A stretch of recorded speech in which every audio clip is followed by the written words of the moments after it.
الحمد للہ رب العالمین والصلاة والسلام علی سید المرسلین اما بعد فاعوذ باللہ من الشیطان الرجیم بسم اللہ الرحمن الرحیم۔ انشاءاللہ تفسیر صراط الجنان سے سورۃ البقرہ کی آیت نمبر 124 پڑھنے کی سعادت حاصل کروں گا۔ اللہ رب العزت کی بارگاہ میں دعا ہے کہ اللہ تعالیٰ اسے قبول فرمائے، اور اللہ تعالیٰ کی رضا کے لیے پڑھنے کی نیت کروں گا، تمام مسلمانوں کے ایصال ثواب کے لیے پڑھنے کی نیت کروں گا، اور اس میں جو کچھ حکم فرمایا گیا اس پر عمل کرنے کی نیت سے پڑھتا ہوں۔ بسم اللہ الرحمن الرحیم۔ وَإِذِ ابْتَلَىٰ إِبْرَاهِيمَ رَبُّهُ بِكَلِمَاتٍ فَأَتَمَّهُنَّ قَالَ إِنِّي جَاعِلُكَ لِلنَّاسِ إِمَامًا قَالَ وَمِن ذُرِّيَّتِي قَالَ لَا يَنَالُ عَهْدِي الظَّالِمِينَ۔ ترجمہ کنز العرفان۔ اور یاد کرو جب ابراہیم کو اس کے رب نے چند باتوں کے ذریعے آزمایا تو اس نے انہیں پورا کر دیا۔ اللہ نے فرمایا، میں تمہیں لوگوں کا پیشوا بنانے والا ہوں۔ ابراہیم نے عرض کی، اور میری اولاد میں سے بھی؟ فرمایا، میرا عہد ظالموں کو نہیں پہنچتا۔ وَإِذِ ابْتَلَىٰ، اور جب آزمایا۔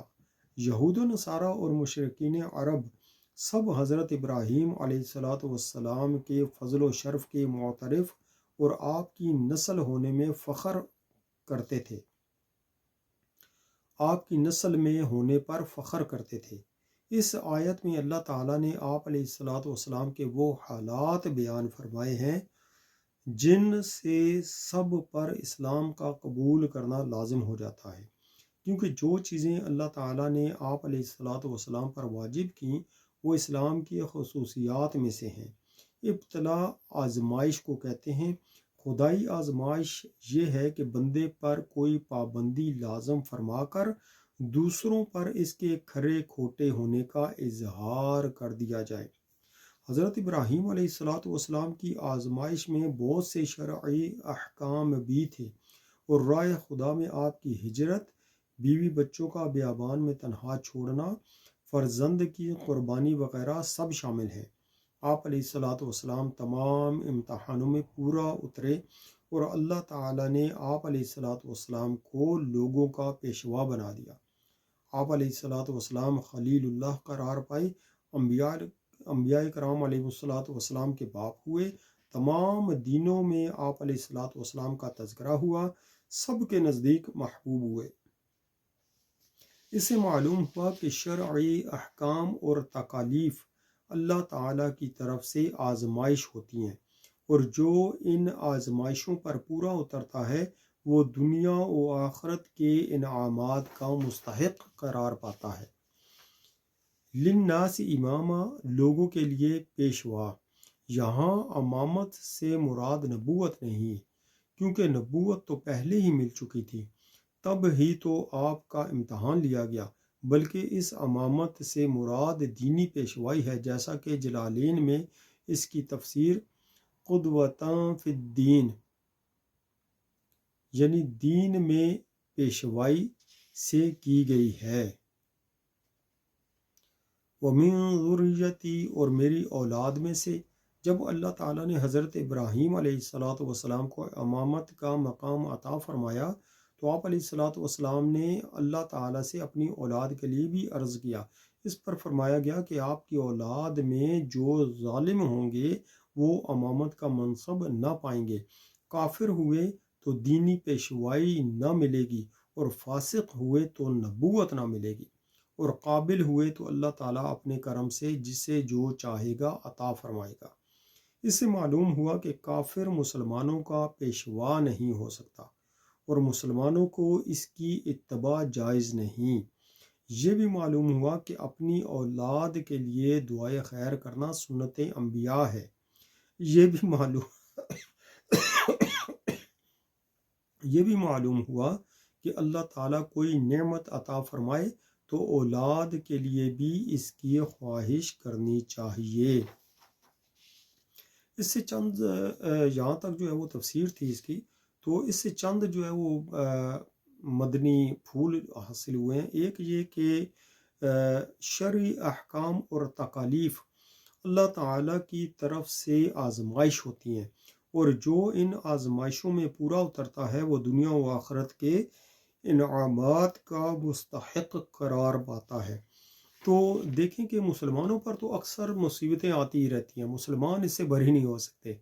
یہ جو ہوتے ہیں نا کفار وغیرہ ہوتے ہیں، جو ظالم ہوتے ہیں، جو بدکار قسم کے ہوتے ہیں، بدکردار قسم کے ہوتے ہیں، اور سخت برے لوگ ہوتے ہیں، گناہوں سے لتھڑے ہوئے لوگ ہوتے ہیں، وہ چاہے مسلمان بھی ہوں، ان پر جب مصیبتیں آتی ہیں تو وہ روتے ہیں، چلاتے ہیں، اور جو ہے وہ اللہ تعالیٰ کی مزید ناشکری کرتے ہیں، اور گلے اور شکوے کرتے ہیں، اور کہتے ہیں کہ معاذ اللہ، اللہ تعالیٰ ہم ہی رہ گئے تھے کہ ان مصیبتوں میں آنے کے لیے، ہم ہی یہ کر رہ گئے تھے ان مصائب کے لیے، ہم ہی رہ گئے تھے اتنی بلاؤں کے لیے۔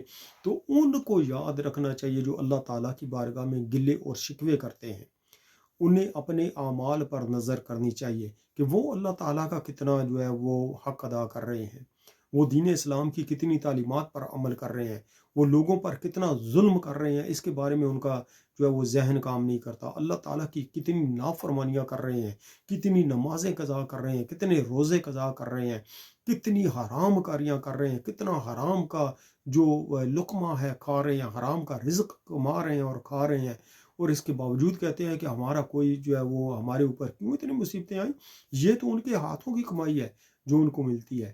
تو اس بات سے بچنا چاہیے کہ جو ہے وہ اللہ تعالیٰ کی بارگاہ میں ہمیں گلے اور شکوے، اعتراضات وغیرہ نہیں کرنے چاہیے، بلکہ بعض صورتوں میں تو یہ اعتراضات اتنے سخت ہو جاتے ہیں کہ مفتیان کرام ان کے بارے میں فرماتے ہیں کہ اتنے یعنی سخت ہو جاتے ہیں کہ بندہ دائرہ اسلام سے خارج ہو جاتا ہے۔ بھائی وہ تمہارا مالک ہے، تمہارا خالق ہے، تمہارا پروردگار ہے، تمہارا رب ہے، تمہیں ہر نعمت عطا فرما رہا ہے، اور پھر تم سے تھوڑی سی جو ہے وہ مانگتا ہے کہ تم اپنے لیے نمازیں پڑھو، اپنے لیے روزے رکھو، اپنے لیے ظلم سے بچو، اپنی آخرت کو بہتر بنانے کے لیے مسلمانوں کے حقوق ادا کرو، جو پڑوسی ہیں ان کے حقوق ادا کرو، جو لوگ ہیں ان کے حقوق ادا کرو، لیکن ہمیں کہ ہمارے کانوں پہ جوں تک نہیں رکھتی۔ تو جب اللہ تعالیٰ کی آزمائش آتی ہیں تو جو نیک لوگ ہوتے ہیں ان پر صبر کرتے ہیں، ان کے لیے وہ آزمائش ہوتی ہے، لیکن جو گناہ گار ہوتے ہیں، جو بدکار ہوتے ہیں، جو ظالم ہوتے ہیں، جو لوگوں کا حق مارنے والے ہوتے ہیں، ان کے لیے وہ آزمائش نہیں ہوتی، بلکہ وہ ان کے لیے دنیا میں عذاب ہوتا ہے۔ وہ قیامت کے دن بھی ان کو عذاب کا مزہ چکھنا پڑے گا اگر اللہ پاک ان سے ناراض ہو گیا تو، اور اگر اللہ پاک ان سے ناراض ہو گیا تو جہنم میں جانا پڑے گا، اور اگر انہوں نے آج توبہ نہ کی تو پھر ان کے لیے موت کے بعد پچھتاوے کے علاوہ کچھ بھی نہیں ہوگا۔ تو ہمیں چاہیے کہ ہم اپنے آپ کو سدھاریں، اپنی اصلاح کریں، اور جو علماء کرام ہمیں سمجھا رہے ہیں ہم ان کا جو ہے وہ شکریہ ادا کریں کہ آپ ہمیں سمجھا رہے ہیں۔ ہمارے پاس علم دین اتنا نہیں ہے، تو آپ نے جو کتابیں ہمارے لیے لکھی ہیں، جو بیانات ہمارے لیے کرتے ہیں، ہم انہی سے سبق سیکھ کر جو ہے وہ بعمل بننے کی کوشش کریں۔ اللہ تعالیٰ مجھے اور آپ کو عمل کرنے کی توفیق عطا فرمائے۔